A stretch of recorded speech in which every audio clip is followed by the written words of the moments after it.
market has changed dramatically with much more competition in the sub $200 price category. So does the just released second iteration Redmi Note 2 live up to the high standards set by its predecessor?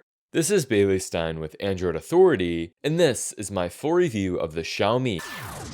The Redmi Note 2 takes the size of the original Redmi Note, but applies many of the design elements found on the Mi 4i. It might even be fair to call the Redmi Note 2 a blown-up version of the Mi 4i, as the two are strikingly similar in both how they look and how they feel in the hand. But make no mistake, there are many differences between the two devices. While the Redmi Note 2 does retain the same matte, soft-touch plastic rear, it ditches the unibody aspect and offers access to the battery, microSD card slot, and dual micro SIM slots, something that has been standard on all Redmi devices. Other key differences include a once again center-justified camera, red capacitive keys, and the subtle move of regulatory information from the back cover to beneath the battery. Oh, and there's also an IR blaster, something that was absent on both the Mi 4i as well as the original Redmi Note. In terms of size, the Redmi Note 2 is lighter, thinner, and even a bit smaller than its predecessor. While the power and volume buttons are both more responsive than they are on the Redmi Note, they do feel a tad mushy compared to the Mi 4i's buttons. The red capacitive keys, recent apps, home, and back, are each illuminated. In addition to that, there's also a notification LED to the left of the 5-megapixel front-facing camera. As you may have guessed, the Redmi Note 2 keeps the same 5.5-inch screen size as the original Redmi Note, but what changes is the resolution, from 720p to 1080p. That's a pretty substantial upgrade, and while the display does look pretty sharp with excellent viewing angles, the contrast and vividness aren't quite up to par with the Mi 4i, nor similarly priced devices like the Meizu M2 Note. That's not to say that it's a bad display by any means, it's actually quite good, but it's just not the best out there. Perhaps the most significant upgrade from the original Redmi Note is in performance. This time Xiaomi has included an octa-core MTK Helio X10, clocked at either 2 GHz in the base model or 2.2 GHz in the Prime model. A quick AnTuTu test on our base model reveals high marks in processor-related categories, the same areas where the original Redmi Note fell behind. Day-to-day performance was also very good, and this is actually the first Redmi device that I've used that runs MIUI without lag. Xiaomi claims that their upcoming MIUI 7 update will improve UI performance by up to 30%.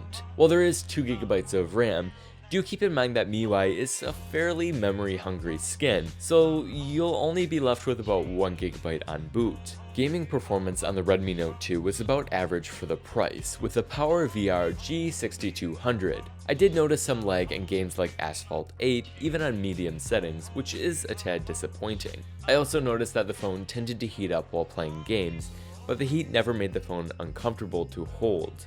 The Redmi Note 2 includes support for 802.11ac Wi-Fi, GPS, and Bluetooth 4.0. Although the phone does include support for dual SIM 4G LTE, carrier support is completely dependent upon the variant. I was able to receive HSPA Plus over AT&T's US network with a Chinese model, but be sure to check the phone's frequency list before making a purchase. The IR blaster on the top right of the device functions just as expected, although the stock Mi Remote app doesn't seem to support Vizio TVs. Luckily, you can download a third-party app to gain support from many more manufacturers. Overall, it's a really nice addition, especially considering the phone's price. The speaker on the back of the Redmi Note 2 sounds very good with adequate volume for most environments. I would say that it's slightly less distorted than the already good Mi 4i speaker, with the only drawback being that it's rear-facing. But for less than $200, it's one of the best speakers that you'll find.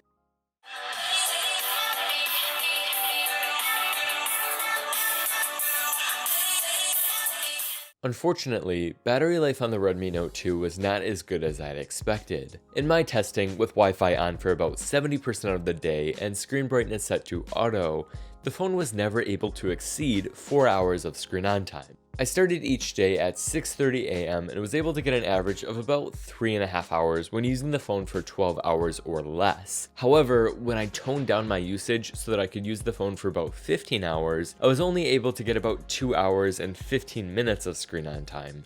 Compared to the Meizu M2 Note, which achieved 4 hours and 15 minutes of screen on time with 14 hours of usage, the Redmi Note 2 does seem to be lacking in longevity.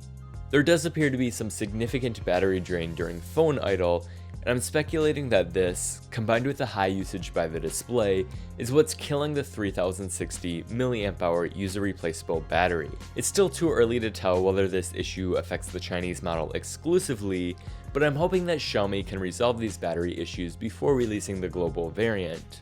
The Xiaomi Redmi Note 2 includes a 13-megapixel Samsung camera with phase detection autofocus, and while the autofocus is very fast, actual performance is just about average, with a noticeable lack of detail and sharpness. The camera is still a step up from the original Redmi Note, but it's really nothing too impressive.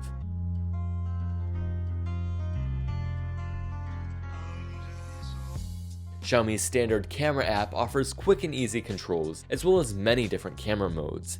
There's also a manual mode for adjusting white balance and ISO, but I never felt the need to use it.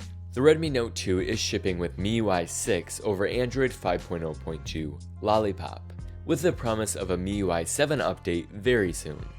MIUI has a lot of positives, but here's just a quick list of things that I really like about the experience. You can reorganize the quick toggles, adjust the brightness with auto brightness on, and even customize what shows up in the status bar. There's also options to change the display color temperature or contrast, a very powerful built-in theme store, Xiaomi's Mi Sound Enhancer for headphones, which even lets you assign headphone buttons, and options to change capacitive key functions. Xiaomi's backup app lets you backup apps with app data, as well as launcher layouts, settings, and accounts, automatically without root. And if you're feeling adventurous, you can flash a slightly less stable developer ROM to get weekly updates to MIUI. Perhaps the best aspect of MIUI is Xiaomi's attention to detail throughout. The animations are fluid and the system apps all follow a beautiful design language. Of course, MIUI also has its drawbacks. You can't dismiss notifications from the lock screen, nor access an app other than the camera. The launcher doesn't include an app drawer, and memory management is still relatively poor. The biggest drawback right now, however, is that you can't download a global ROM with Google Play services. I'm confident that we'll see a release alongside the global phone release, but for now, you're stuck with a Chinese ROM if you pick up the Chinese variant. There's a lot of Chinese bloatware and a noticeable absence of Google Play services. Unfortunately, Xiaomi also removed the easy-to-use Google Installer app from their App Store, making it significantly more difficult to install Google apps. The only current workaround is to flash a custom recovery, and then flash a GApps package, which works, but isn't an ideal solution for obvious reasons. The good news is that it's only a matter of time before Xiaomi releases a global ROM for Chinese variant owners to flash.